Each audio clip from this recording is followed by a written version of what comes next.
Number of hospitalizations in New York are dropping. The total change in hospitalizations is down and continuing to drop. The intubations are down, and that's a very good sign. It's rare that good things happen after an intubation. And the number of new cases is down, which is very encouraging news. These are the number of new cases that are walking through the door. In terms of number of New Yorkers that we have lost, 74 yesterday, which is just about what it was the day before, which is yesterday, the day before was an all-time low at 73. 74 is not as good as 73, but it is all headed in the right direction. Again, only in this time of crisis would 74 deaths be anything less than truly tragic news. But when you've gone through what we have gone through, it's a sign that we're headed in the right direction. And we are. When you look at the curve in the state of New York, we are down. We're on the other side of the mountain, as we say. And the decline is continuing. That's different than what we're seeing in some other parts of the nation, where you see the curve either going up or just starting to flatten. So we're pleased with the progress that we're making in New York, and we're ready to go to the next phase, open a new chapter. Memorial Day is often a time when society transitions. Memorial Day, normally we're getting ready for the summer, and people are starting to think about summer vacations and summer activity. We have that on a moderated basis in New York, but it's also a time of transition for us, and we're transitioning to a new chapter on reopening, restarting the economy. This is all a situation that has never happened before, so this is a first case for all of us. And we're trying to learn as we go along, and we don't want to just reopen the economy. We want to have a really smart reopening. We want to watch those numbers as we go forward. And we want to reopen the economy to make it stronger than it ever was before. How do you learn from this? And that's the beginning of the new chapter that we're going to write. We started yesterday by reopening the stock exchange in New York, where the stock exchange was actually had people in the building rather than just electronically. We're doing it on the numbers. Numbers matter. This is not about politics. This is about science, right? We're fighting a virus. The virus is not a Democratic virus. It's not a Republican virus. It's a virus. And viruses respond to science. And science is about facts and about numbers. And that's how we're doing it. We're doing it on the metrics. We're looking at the hospitalization rate. We're looking at the death rate. How many new people are coming in the door into hospitals? How many hospital beds do we have available? How many ICU beds do we have available? Do we have testing in place? And do we have tracing in place? Just take the politics out of it, right? Just do it on the facts and do it on the science. And that's what we're doing in New York. And then you wouldn't reopen everything immediately. You would do it in phases, and you would phase it by the most important businesses, the most essential businesses that pose the lowest risk first. And that's exactly what we're doing. And we then have several phases for the actual business openings. But we're in Washington, and the parameter is what should states be doing and what should the federal government be doing. I understand that states are responsible for the reopening. That's been the position of the states. It's also been the position of the federal government. So states are doing reopening. States are responsible for testing. States are responsible for tracing. States are responsible for their healthcare system. States are responsible for the enforcement of all the procedures around reopening. But at the same time, the federal government has a role to play, and the federal government has to do its part as we work our way through this crisis. And there cannot be a national recovery if the state and local governments are not funded. That is a fact. Washington is now debating their next bill that would aid in the reopening and the recovery. Prior bills have helped businesses, large businesses, small businesses, hotels, airlines, all sorts of business interests. That's great. But you also have state and local governments, and state governments do things like fund schools and fund hospitals. Do you really want to cut schools now? Do you really want to cut hospitals now? After what we've just gone through, when we're talking about a possible second wave, when we're talking about a fall with possible more cases, do you really think we should starve state governments and cut hospitals? Would that be smart? Do you really want to cut local governments right now? That's cutting police, that's cutting fire. Is now the time to savage essential services? And don't you realize that if you do this, if you cut state and local governments and you cause chaos on the state and local level, how does that help a nation striving to recover economically? The COVID states, the states that bore the brunt of the COVID virus, they're 1/3 of the national GDP. How can you tell 1/3 of the country to go to heck and then think you're going to see an economic rebound? Also, state governments, state economies, local economies, that's what the national economy is made of. What is the national economy but for a function of the states? There is no nation without the states. They tend to forget that in this town, but it's the obvious fact. And we've made this mistake before. Again, look at history. If you don't learn from the mistakes, you're going to repeat the mistakes. It's that simple. And we have seen in the past what has happened when state and local governments were savaged and how it hurt the national recovery. Wall Street Journal, not exactly a liberal publication, makes the point that on the economy, cuts to employment and spending likely to weigh on growth for years. So even if you believe the rhetoric, we're about reopening, we're about getting the economy back, great. Then if that's what you believe, you would provide funding to the state and local governments. The Federal Reserve Chairman, Powell, very smart man, respected on both sides of the aisle, said, we have evidence the global financial crisis and the years afterwards where state and local government layoffs and lack of hiring weighed on economic growth. We want to reopen the economy. We want to get this national economy better than ever. Fine. Then act accordingly and act appropriately. This hyper-partisan Washington environment is toxic for this country. You have people saying, well, we don't want to pass a bill that helps Democratic states.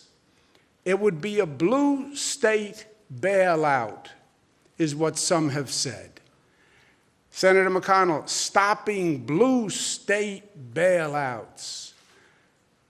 Senator Scott, we're supposed to go bail them out? That's not right.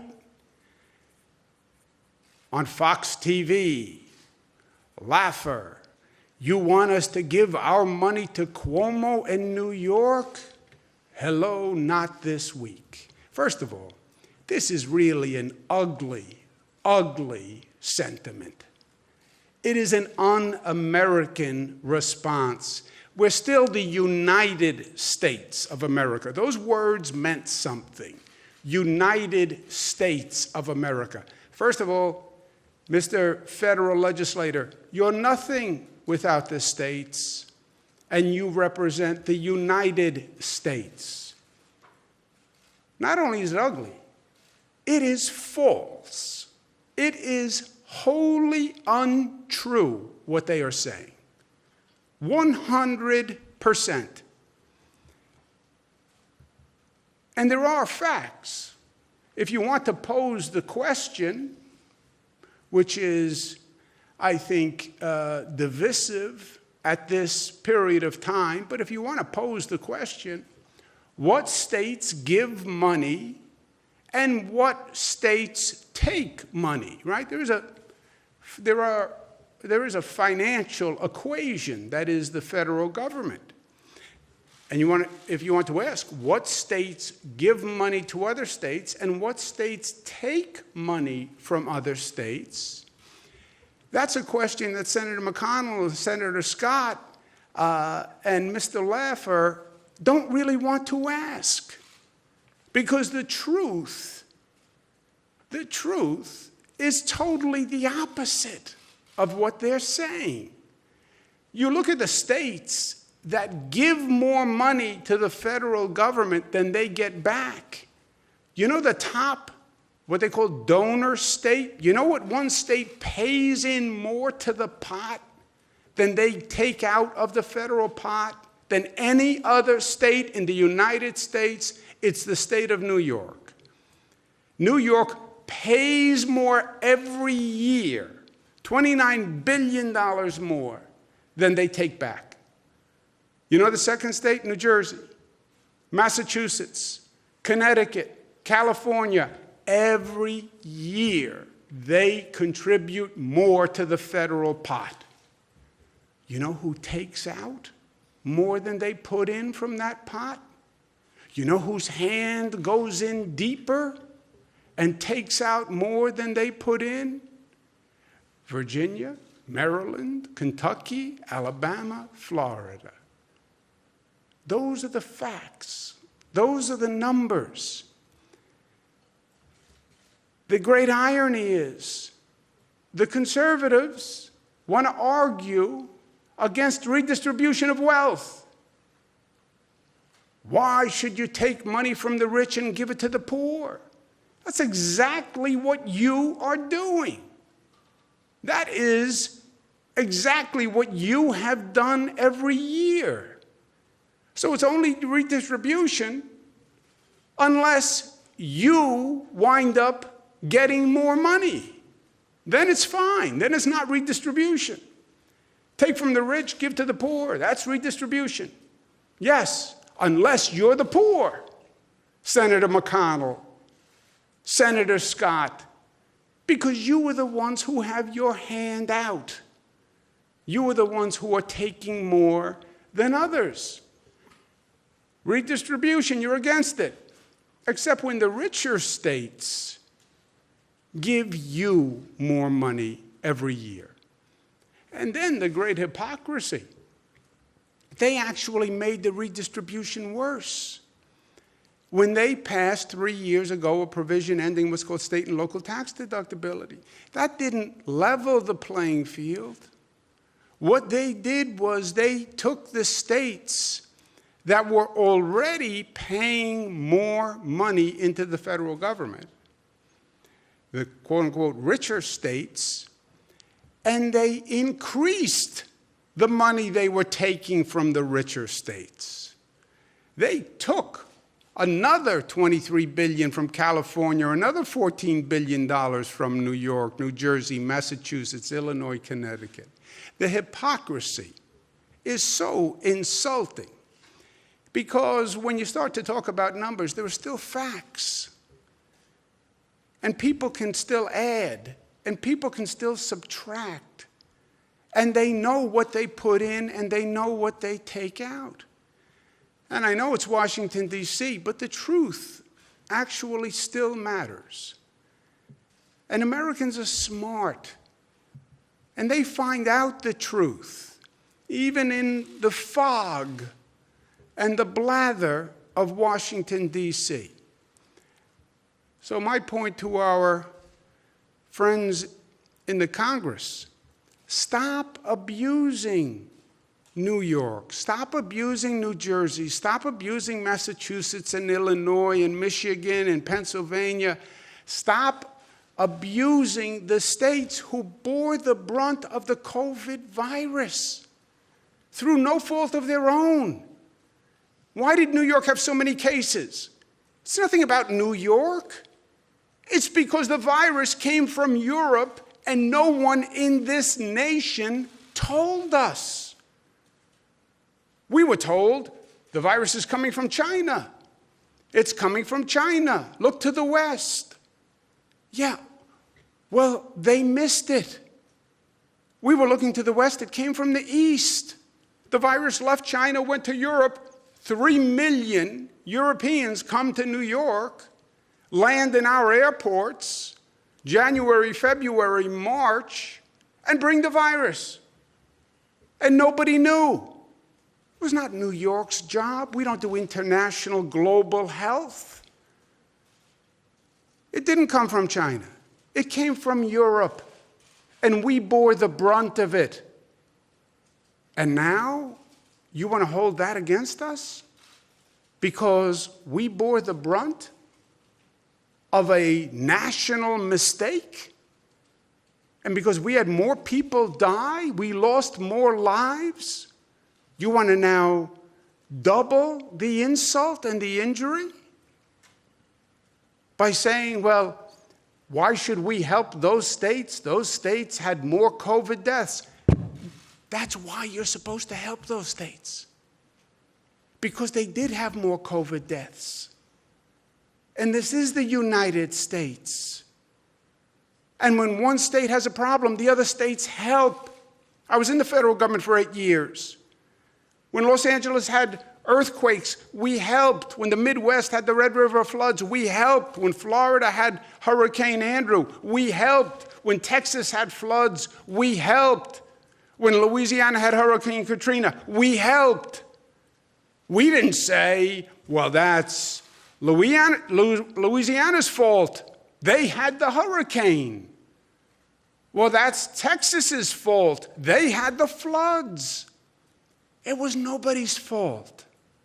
And we were there to help because that's who we are. And that's what we believe. What happened to that American spirit? What happened to that concept of mutuality? You know, there is still a simple premise that you can't find in a book, and Washington hasn't written regulations for, called doing the right thing. There's still a right thing in life. The right thing you feel inside you. The right thing is a calibration of your principle and your belief and your soul and your heart and your spirit. And we do the right thing in this country. Not because a law says do the right thing, but because we believe in doing the right thing. As individuals, as people, we believe doing right by each other, by living your life by a code where you believe you are living it in an honorable way, acting on principle, and you're doing the right thing. Why can't the government, why can't the Congress reflect the right thing principle that Americans live their life by? Pass a piece of legislation that is honorable and decent and does the right thing for all Americans. Why is that so hard? And if you want to talk about reopening the economy, then do it in a productive way. People think this economy is just going to bounce back. I don't think it's going to bounce back. I think it's going to bounce back for some. And I think there's going to be collateral damage of others. We already know that tens of thousands of small businesses closed and probably won't come back. We already know that the large corporations are going to lay off thousands and thousands of workers, and they're going to use this pandemic as an excuse to get lean, to restructure, and they're going to boost their profits by reducing their payroll. We know it. We've been there before. We saw this in the 2008 mortgage crisis, where the government bailed them out, the big banks that created the problem, and they used the money to pay themselves bonuses, and they laid off their workers. They're going to do the same thing again.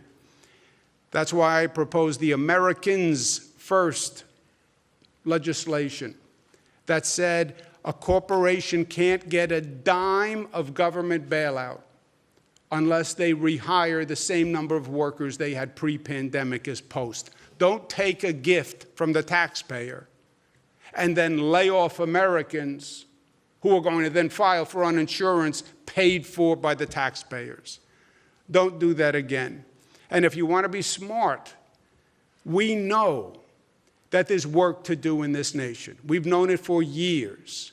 You can fill a library with a number of books on the infrastructure and the decay of our infrastructure and how many roads and bridges have to be repaired, how this nation is grossly outpaced by nations across the world in terms of infrastructure and airports and development. Now is the time to stimulate the economy by doing that construction and doing that growth. You want to supercharge the reopening? That's how you do it. Then this nation was smart enough to do it before. We did it in the midst of the Great Depression. We created 8 million jobs. We built an infrastructure that we're still living on today.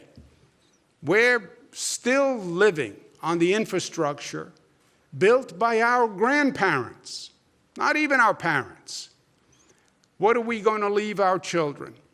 And now is the time to do it. We have major infrastructure projects in New York that are ready to go, that are desperately needed, that were desperately needed 30 years ago. Build them now. Supercharge the reopening, grow the economy. That's what we would do if we were smart. You're not going to have a supercharged economy. You're not going to see this nation get up and start running again unless we do it together. That's states working with other states. That's a federal government that stands up and puts everything else aside. They were elected to provide good government. Nobody elected anyone to engage in partisan politics. There was a time when, as a nation, we were smart enough to say, you want to play politics? That's what a campaign is for. Run your campaign against your opponent, say all sorts of crazy things. That's crazy campaign time. But when government starts, stop the politics and do what's right and smart. Don't play your politics at the expense of the citizens you represent. There is no good government concept anymore. It's politics 365 days a year. From the moment they're elected to the moment they run again, it's all politics. And that is poison. We have to get to a point, if only for a moment, in response to a national crisis, where we say it's not red and blue. It's red, white, and blue. It's the United States. And we're going to act that way. In New York, we say that by saying New York tough, but it's America tough, which is smart and united and disciplined and loving and loving. That's what makes America, America. Thank you for having me. Any questions? Welcome to Washington. You met with the president, obviously, and I was wondering, you were talking about stopping the politics. There are obviously a lot of political issues between you and the president, in particular the Gateway Project or New Yorkers Untrusted Traveler. I was wondering if you spoke about that and what his reaction was to what you originally classified as politically motivated actions. Yeah, there are political differences between myself and the president. He'll say it. I will say it. I don't even need to say it. You can go do a Google search and you can find 400 nasty tweets about political differences between myself and the president. I said to the president when this started, forget all that. We'll have political differences, and there'll be a time to wear our political differences. Not now. This is about getting things done for the country and getting things done for New York. And I have stayed 100 miles away from any political anything all through this. Personally, I went to great lengths to say to the people of my state, I have no political agenda. Personally, I have no political agenda. I'm not running for anything else. I'm not going anywhere. I don't want to go to Washington. There's no personal agenda that you have to worry about and calibrate. Well, is he doing what's right, or is he doing what's right for him? Does he have a self-interest? I have no interest. I'm doing nothing. I'm governor of New York. That's all I'm doing. Just to take the politics out of it. I said to the president when this started, put the political stuff aside. Let's just figure out what we have to do, which is a heck of a mandate since nobody's ever done it before, and let's do it. And that's what we've been doing. At the meeting we just had, it was in the same way. It was not about politics. It was not about any of that. It was about how do we supercharge the reopening, especially in New York, which has been hardest hit? How do we take some of these big infrastructure projects that have been sitting around for a long time, which if we were all smarter and better, we would have done 30 years ago, and actually get them up and running, because we have to do this work anyway, and because we need the jobs now more than ever. The Cross Harbor tunnels, not to get in the weeds, the Gateway project is a larger project. It's a $30 billion project, has many different components. The essence of the project are 2 tunnels that go across the Hudson River that carry Amtrak trains, by the way. Federal government owns Amtrak. State has nothing to do with Amtrak. And these Amtrak trains come in through New York and serve the entire Northeast. And the trains go through 2 tunnels. Those 2 tunnels are old, they're dilapidated. If there's a problem in those tunnels, you stop train service to the entire Northeast United States. It would be devastating for the nation because while in Washington we have this fragmented view of the country, either the national economy works or none of it works. You cut out the Northeast, you're cutting your nose to spite your face. So those tunnels have to be replaced. Amtrak, federally owned, has a proposal to build 2 new tunnels, so there's additional capacity. That's a project that New York and New Jersey said we'll pay 50% of, just to be good partners. There's a project called the 2nd Avenue Subway in New York, which goes up 2nd Avenue, hence the 2nd Avenue Subway, and it's pending federal approval, and we could start building on that immediately. There's also a project which is the air train, which goes from LaGuardia Airport, where we're building a new airport, to Manhattan. That would cut down traffic, congestion. It would be a great advancement. People have been talking about that for 30 years, and it's pending an environmental review by the federal DOT. And I asked if that could be accelerated because we've already done an environmental review, and nobody's more environmentally sensitive than our government. But can we get the bureaucracy to move faster so we can get that project done? And it was a good conversation. You know, the president is from New York, so he has a context for all the things we're talking about.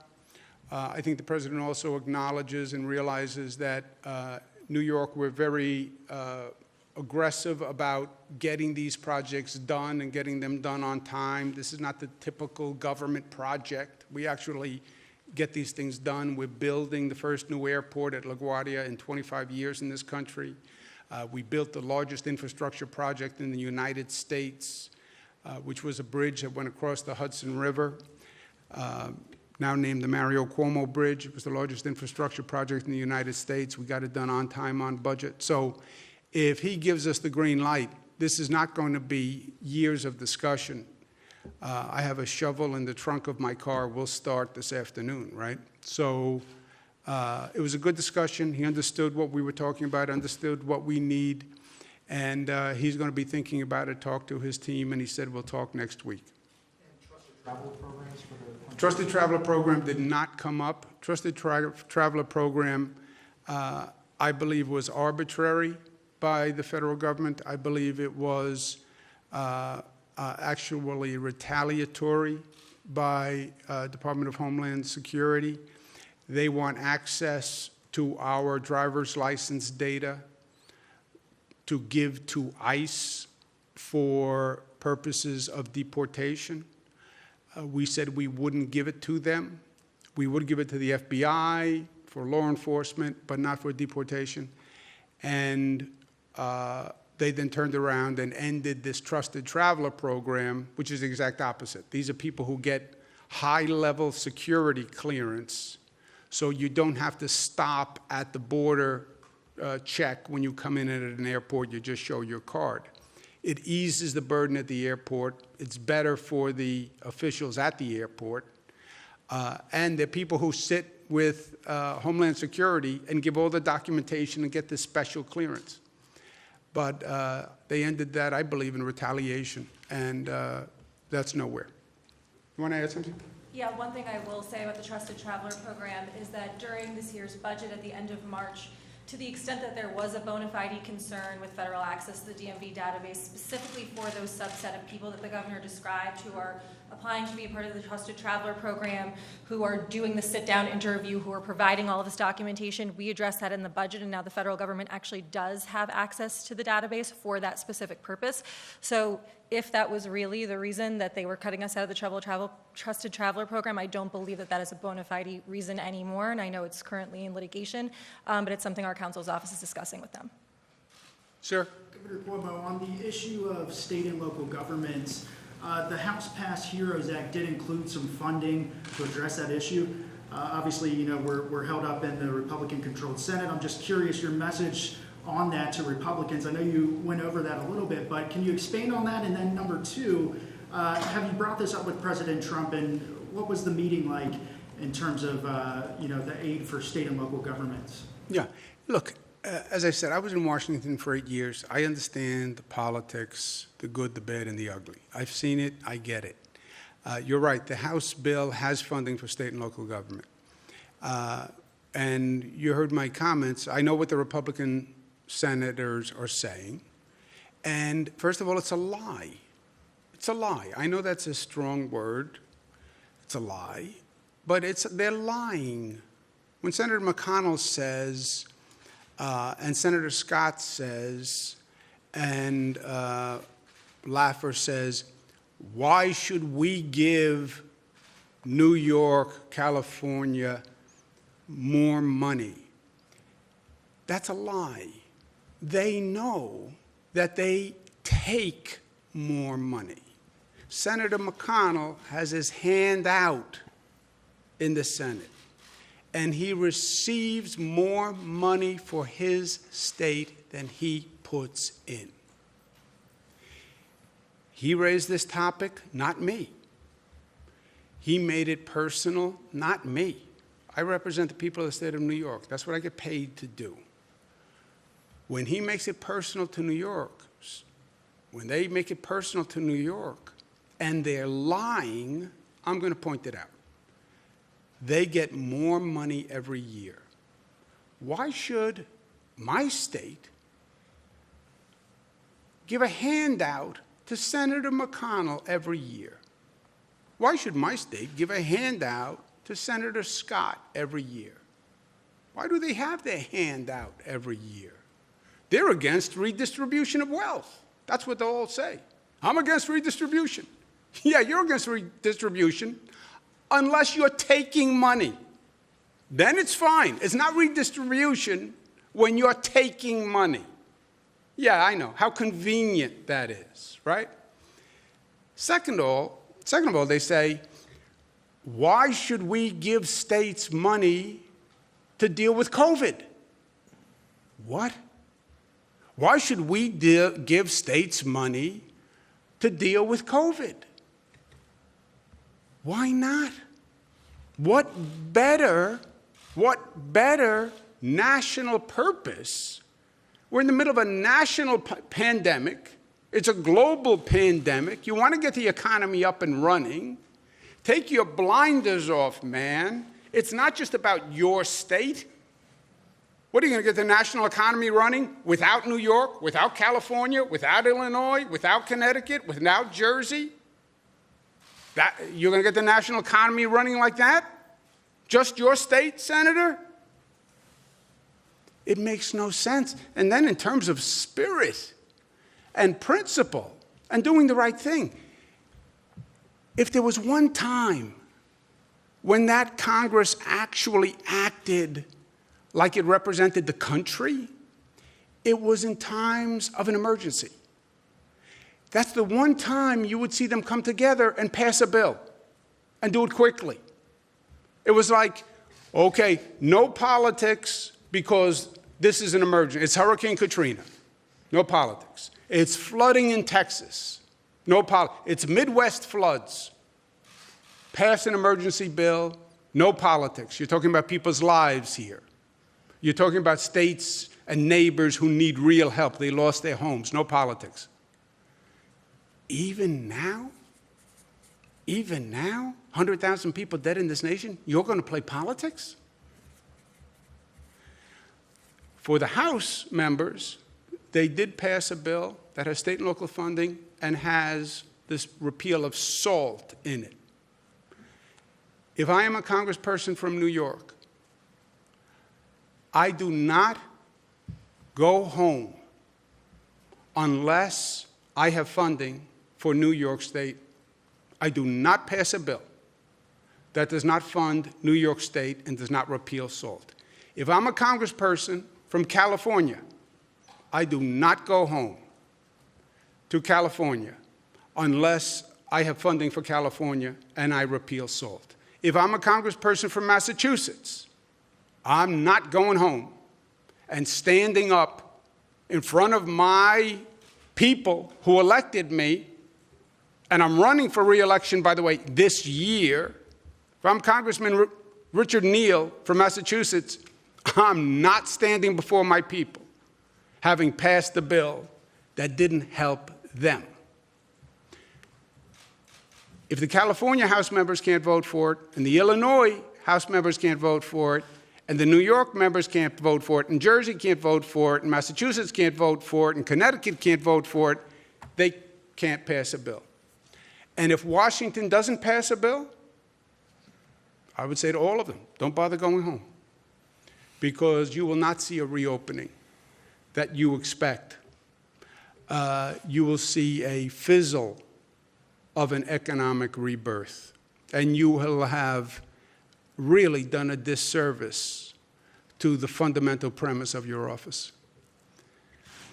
Young lady? Thank you, Governor. Some of the projects that you mentioned mainly are in New York City. Granted, they have regional impact, but were there any other statewide projects from other regions, Long Island, upstate, that you brought to the president's attention? No, I didn't want to give him too long a list. I didn't want to seem too aggressive. I didn't want to seem like for the other people in the room that they could dismiss me as a quintessential New Yorker. Look how much he's asking for. He's asking for too much. So I kept it very limited. Was it because he's a New Yorker that you brought forward these projects? Maybe he's more familiar with. Yeah, and these projects are regional in nature. You know, what they call the Cross Hudson tunnels, that's not even New York. That's the whole Northeast. That's what's funny about these tunnels. These are not New York trains. They go from New Jersey to New York. They carry Amtrak trains. We don't have any trains that go through those tunnels. It's important for the whole Northeast because that is the main train route. And if that goes down, you don't have any Amtrak service to the whole Northeast corridor. Yes? Hi, Governor. New York Post. Last week you blamed the 5,000 nursing home deaths in New York on President Trump and his CDC guidelines. I'm wondering if you raised that issue with him today. No, but I never did that. I never did that. You said that anyone asking about nursing home deaths in New York and the state's policy should ask President Trump. No, what I said was this, yes. I said they want to play politics with this, right?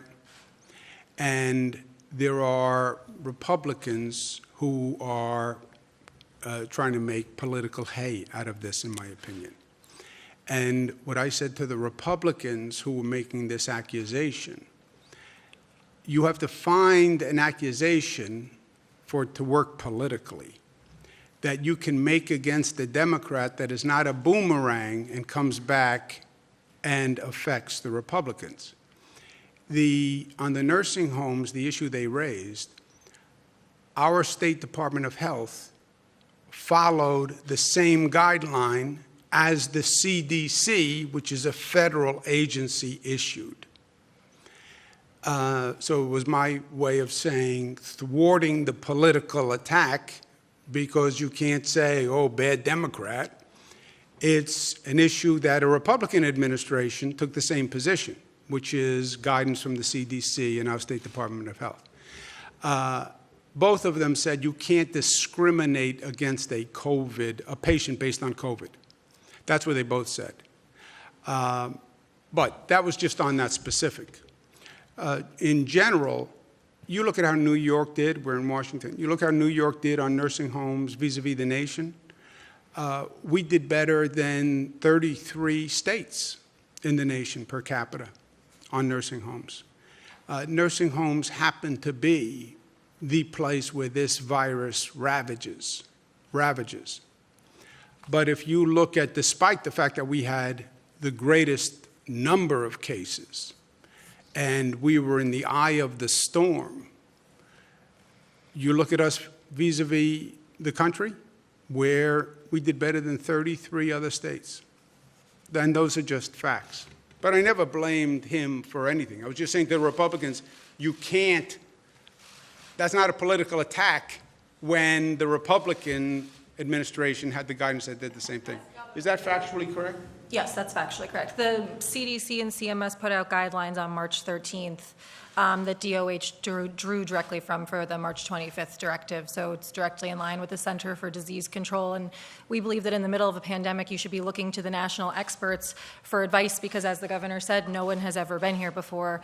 And this has been a national and international tragedy as it relates to group homes with nursing homes, and everyone's trying to learn from it.